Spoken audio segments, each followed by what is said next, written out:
तर नमस्कार विद्यार्थी मित्रांनो, स्वागत आहे तुम्हा सर्वांचं study science with home YouTube चॅनलवरती.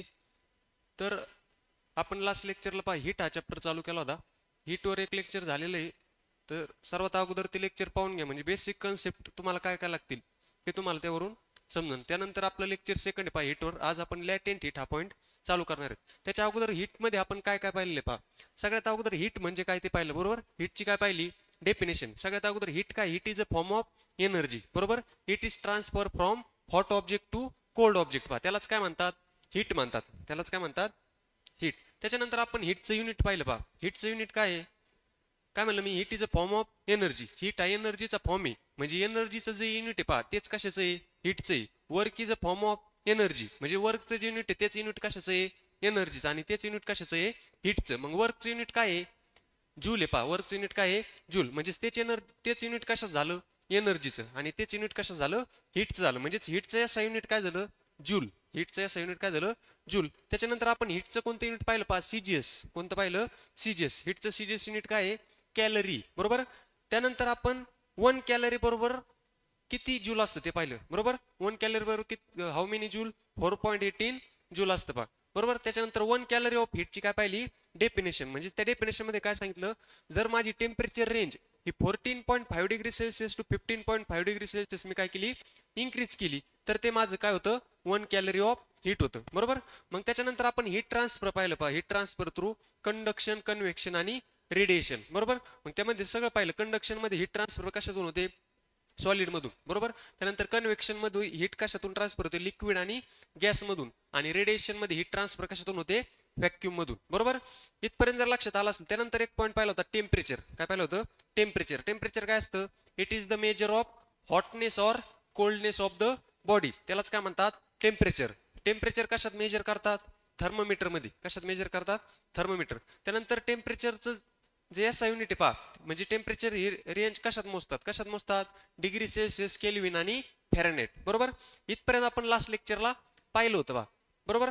आता आपला नेक्स्ट पॉईंट आहे पहा, लॅटेंट हीट. काय पॉईंट आहे, लॅटेंट हीट. म्हणजे what is mean by latent heat. जर तुम्हाला हीट काय हे जर समजलं असलं तर लॅटेंट हीट म्हणजे काय मग सांगा. लॅटेंट हीटची जर मला डेफिनेशन करायची म्हणली तर काय करता येईल, the amount of heat, the amount of heat absorb or release, the amount of heat absorb or release at constant temperature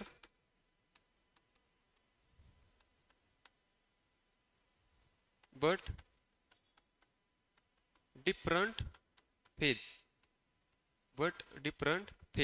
different phase म्हणा, किंवा conversion of solid to liquid, conversion of solid to liquid. म्हणजेच latent heat म्हणजे काय, लॅटेंट heat मध्ये temperature काय असतं, constant असतं. Temperature काय असतं, कॉन्स्टंट. आणि चेंज काय होते, फक्त फेज. चेंज काय होते, फेज. म्हणजे मी द शॉर्ट फॉर्म मध्ये काय म्हणू शकतो, टेम्परेचर काय आहे, टेम्परेचर काय आहे, कॉन्स्टंट. टेम्परेचर काय आहे, कॉन्स्टंट. आणि फेज काय होते, फेज काय होते, चेंज. फेज काय होते, चेंज. म्हणजे ज्यामध्ये टेम्परेचर काय असतं, कॉन्स्टंट, आणि फेज काय होते, चेंज होते, त्यालाच काय म्हणतात, त्यालाच काय म्हणतात, लॅटेंट हीट. त्याला काय म्हणतात, लॅटेंट हीट. आलं लक्षात, लॅटेंट हीट हा पॉईंट.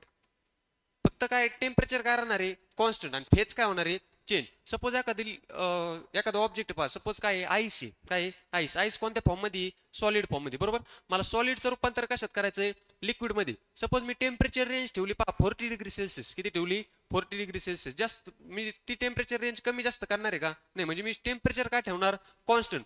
पण तेच टेम्परेचर मी कॉन्स्टंट ठेवल्यानंतर माझी फेज काय होणार आहे, चेंज. फेज म्हणजे काय, सॉलिड, लिक्विड, गॅस. फेज काय झाली, चेंज. सॉलिडचं रूपांतर कशात झालं, लिक्विड मध्ये. त्याच हीटला काय म्हणणार मी, लॅटेंट हीट. त्याच हीटला काय म्हणणार, लॅटेंट हीट. आता मी याचे जर अपोजिट केलं पहा, काय केलं सांग, याच्या अपोजिट केलं पहा. टेम्परेचर काय केलं मी, चेंज. टेम्परेचर काय केलं, चेंज. आणि फेज काय ठेवली, कॉन्स्टंट. फेज काय ठेवली, कॉन्स्टंट. सांगा त्याला काय म्हणतात मग, टेम्परेचर काय केलं, चेंज, आणि फेज काय ठेवली, कॉन्स्टंट. त्याला म्हणतात, 5 सेन्सिबल हीट. त्याला काय म्हणतात, सेन्सिबल हीट, त्याला काय म्हणतात सेन्सिबल हीट. अलग लक्षात. टेम्परेचर काय ठेवलं मी कॉन्स्टंट आणि फेज काय ठेवली चेंज, त्यालाच काय म्हणतात लॅटेंट हीट. बरोबर. त्यानंतर मी टेम्परेचर काय केलं चेंज केलं आणि फेज काय ठेवली कॉन्स्टंट, त्याला म्हणतात सेन्सिबल हीट, त्यालाच काय म्हणतात सेन्सिबल हीट. अलग लक्षात तिथपर्यंत. हा, जर लॅटेंट हीट हा पॉईंट समजला असेल तर नेक्स्ट पॉईंट आहे पहा तुमचा specific latent heat of fusion. काय आहे specific latent heat of fusion. त्याच्या अगोदर तुम्हाला फ्युजन म्हणजे काय हे समजलं पाहिजे. सांगा फ्युजन म्हणजे काय. What is mean bye fusion. Fusion म्हणजे काय सांगा. फ्युजन म्हणजे काय. सॉलिडचं कन्व्हर्जन कशात होतं. Solid convert into liquid. Solid convert into liquid म्हणजेच मी आईसला काय केलं हिट केलं, त्याचं रूपांतर कशात झालं वॉटर मध्ये झालं, त्यालाच काय म्हणतात फ्युजन. त्यालाच काय म्हणतात फ्युजन. त्यालाच म्हणतात हीट ऑफ फ्युजन. त्यालाच काय म्हणतात हीट ऑफ फ्युजन. आता शब्द कोणता लागला लॅटेंट हीट ऑफ फ्युजन. आता हीट ऑफ फ्युजन म्हणजे काय conversion of solid into liquid, त्यालाच काय म्हणतात लॅटेंट हीट ऑफ फ्युजन म्हणतात. जर मी त्याला शब्द जोडला पहा लॅटेंट, कोणता जोडला लॅटेंट, मग लॅटेंटचा अर्थ काय होतो टेम्परेचर काय ठेवायचं कॉन्स्टंट आणि फेज काय करायची चेंज करायची, त्यालाच काय म्हणतात लॅटेंट हीट ऑफ फ्युजन. अजून एक शब्द आलाय पहा डेफिनेशन मध्ये, कोणता आलाय specific latent heat of fusion. आता तुम्ही मॅथ मध्ये पाहिलं असेल पहा, जेव्हा आपण डेफिनेशन मध्ये स्पेसिफिक शब्द येतो, कोणता शब्द येतो स्पेसिफिक, तेव्हाच मला डेफिनेशन मध्ये कोणता शब्द घ्यावा लागतो युनिट मास. कोणता घ्यावा लागतो युनिट मास. कोणता घ्यावा लागतो युनिट मास. म्हणजे जेव्हा स्पेसिफिक शब्द असेल पहा डेफिनेशन मध्ये तेव्हा काय असतं मास कसं असतं युनिट. म्हणजे मी मास घेताना 1 ग्रॅम घेणार, 1 किलोग्रॅम घेणार, 1 कॅलरी घेणार, 1 टेम्परेचर जरी घ्यायचं म्हणलं मला ते मी किती घेणार 1च घेणार. म्हणजेच कसं घेणार युनिट घेणार. कसं घेणार युनिट. त्यालाच काय म्हणतात specific latent heat of fusion. आता जर प्रत्येक शब्दाचा अर्थ जर तुम्हाला समजला असला तर आपण डेफिनेशन पाहतो. काय आहे the amount of heat energy absorb. एक तर सपोज एखादी हीट एनर्जी पहा ती काय होणार आहे ऍब्झॉर्ब होणार आहे. काय होणार आहे absorb at a constant temperature. Temperature काय ठेवायचं कॉन्स्टंट, बट फेज काय करायची मला चेंज करायची at a constant temperature by unit mass. Mass कसं ठेवायचं युनिट. कशामुळे कारण की स्पेसिफिक आहे. कसं आहे स्पेसिफिक, त्याच्यामुळे by unit mass of a solid to convert into liquid phase. म्हणजेच मी काय केलं इथं फेज चेंज केली. काय केली फेज चेंज केली. पहा फेज चेंज केली म्हणजेच कोणती हीट झाली लॅटेंट हीट. कोणती झाली लॅटेंट हीट. म्हणजे स्पेसिफिक लॅटेंट हीट ऑफ फ्युजनची जर मला डेफिनेशन करायची म्हणलं तर कसं करता येईल सांगा. The amount of heat energy absorb at constant temperature by unit mass of a solid to convert into liquid phase is called as specific latent heat of fusion. बरोबर. अलग लक्षात. फ्युजन काय असतं लक्षात आलं. सगळ्यात अगोदर मला सांगा फ्युजन म्हणजे काय सॉलिडचं कन्व्हर्जन कशात होणं लिक्विड, त्यालाच काय म्हणतात फ्युजन. बाकी specific latent heat of fusion म्हणजे काय the amount of heat energy absorbed at constant temperature by unit mass of a solid to convert into liquid phase is called as specific latent heat of fusion. आता specific latent of heat of fusion झाल्यानंतर पहा specific latent heat of काय vaporisation. काय specific latent heat of vaporisation. What is mean by vaporisation. Vaporisation म्हणजे काय व्हेपरायझेशन म्हणजे काय व्हेपरायझेशन म्हणजे काय व्हेपरायझेशन म्हणजे काय लिक्विडचं कन्व्हर्जन कशात होणं liquid converts into gaseous phase. Liquid converts into gaseous phase त्यालाच काय म्हणतात व्हेपरायझेशन.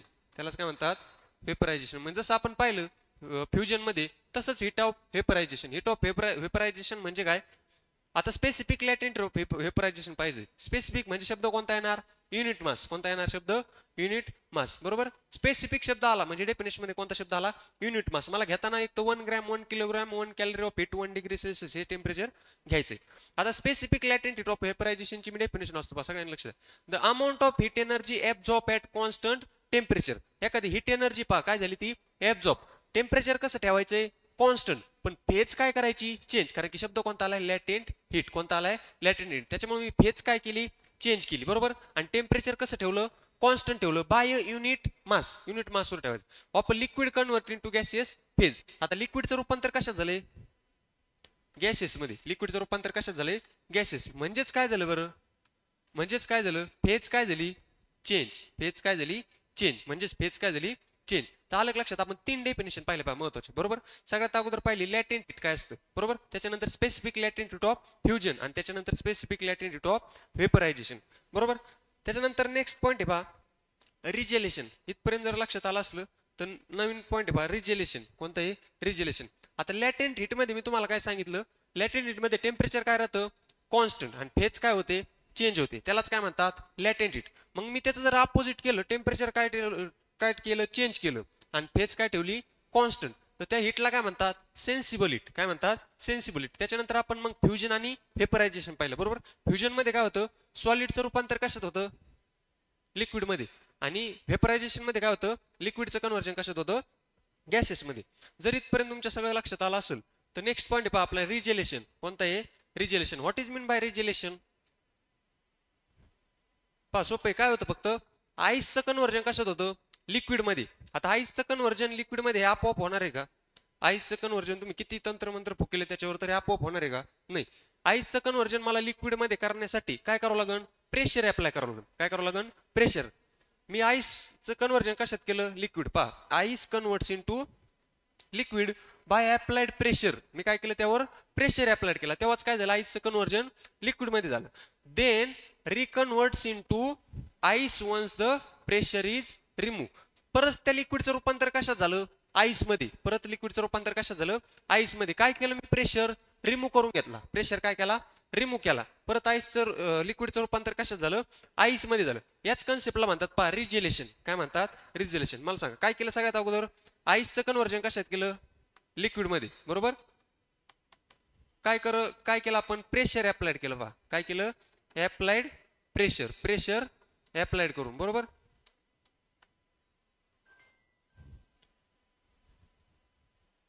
त्यानंतर पहा परत लिक्विडचं कन्व्हर्जन कशात झालं लिक्विडचं कन्व्हर्जन कशात झालं आईस मध्ये. काय केलं मी प्रेशर काय केला रिमूव्ह केला. पहा रिमूव्ह प्रेशर. प्रेशर काय केला मी रिमूव्ह केला. आईसचं कन्व्हर्जन कशात झालं लिक्विड मध्ये काय करून अप्लाइड प्रेशर करून. त्यानंतर परत लिक्विडचं कन्व्हर्जन कशात झालं आईस मध्ये. काय केलं मी प्रेशर काय केला रिमूव्ह केला. पहा याच फिनॉमिननला म्हणतात रिजेलेशन. या फिनॉमिननलाच काय म्हणतात रिजेलेशन. अर्थात त्याचं जर एक्झाम्पल सांगायचं म्हणलं पहा तर तुम्ही उन्हाळ्यात गोळा खाल्ला असं पहा. गोळा म्हणजे गोळा भेटतो ना तो बर्फाचा गोळा. पहा त्यावर लिक्विड टाकून देतात खायला. ते गोळा ते बेस्ट एक्झाम्पल पहा कशाचं रिजेलेशनचं. काय करतात त्या अगोदर गोळा बनवण्यासाठी ते आईसचं कन्व्हर्जन कशात करतो तो आईसचे काय करतो तुकडे करतो बरोबर. आता आईसचे तुकडे करताना काय करतो प्रेशर अप्लाइड करतो त्यावर काय अप्लाइड करतो प्रेशर. मग तेव्हा तो जो प्रेशर अप्लाइड करतो त्या गोळ्यावरती गोल गोल भिंगवतो ना, ते प्रेशर अप्लाइड केल्यानंतर आईसचं कन्व्हर्जन तिथं कशात झालं लिक्विड मध्ये झालं. कशात झालं लिक्विड. पण परत तो तुकडे केल्यानंतर तो आईस परत काय करतो प्रेशर त्यामधून काय करतो रिमूव्ह करतो. आणि त्या लिक्विडचं कन्व्हर्जन परत कशात होतं आईस मध्ये होतं. परत कशात होतं आईस मध्ये. म्हणजे काय बेस्ट एक्झाम्पल आहे कशाचं रिजेलेशनचं. मग आली डेफिनेशन लक्षात आली का. आईसचं कन्व्हर्जन कशात झालं लिक्विड मध्ये काय करून प्रेशर अप्लाइड करून. त्यानंतर लिक्विडचं कन्व्हर्जन परत कशात झालं आईस मध्ये. प्रेशर काय केला मी रिमूव्ह केला. याच कन्सेप्टला काय म्हणतात रिजेलेशन. काय म्हणतात रिजेलेशन. ह्याला इथपर्यंत लक्षात आलं काय अडचण आहे का इथपर्यंत समजलं सर्वांना.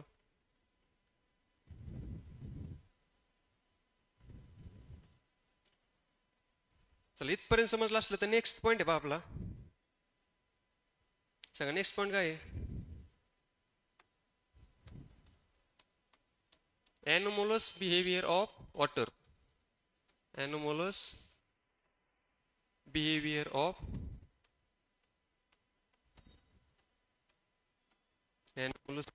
of water. तर नेक्स्ट पॉईंट काय आहे anomalous behavior of water. आता नेमकं anomalous behavior of water म्हणजे काय. आता सपोज टेम्परेचर रेंज आहे पहा त्याची डेफिनेशन लिहा तुम्ही. anomalous behavior of water म्हणजे काय the temperature between the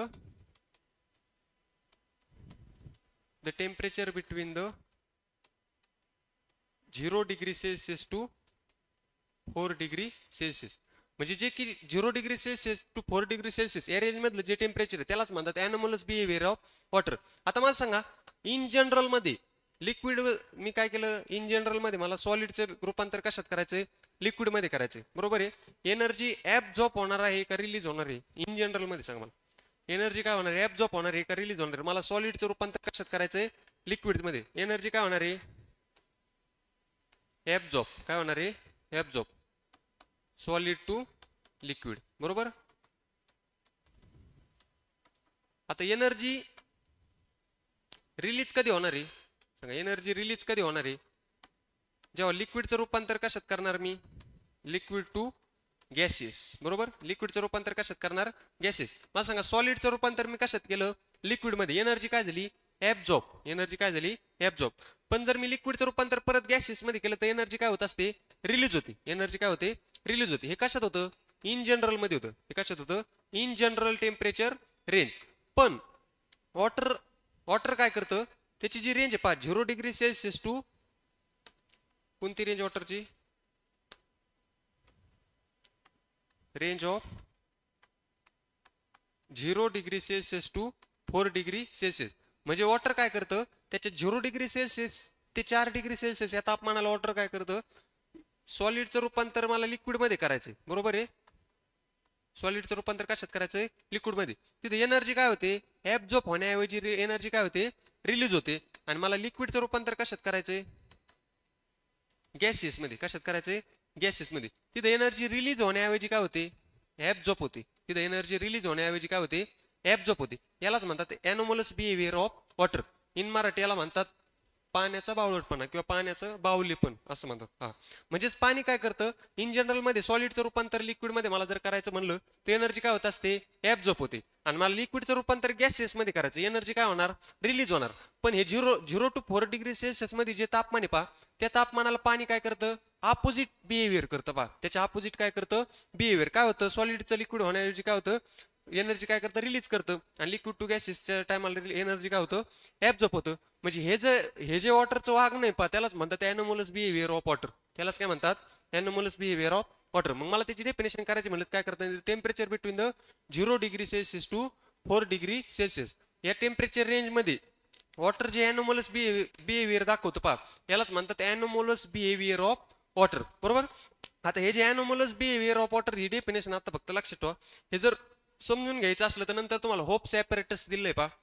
hopes apparatus through आपण anomalous behaviour of water next लेक्चरला काय करू? समजून घेऊ. इथपर्यंत जर तुम्हाला शिकवलेलं समजलं असेल तर व्हिडिओला लाईक करा, शेअर करा, चॅनलला सबस्क्राईब करा. थँक्यू.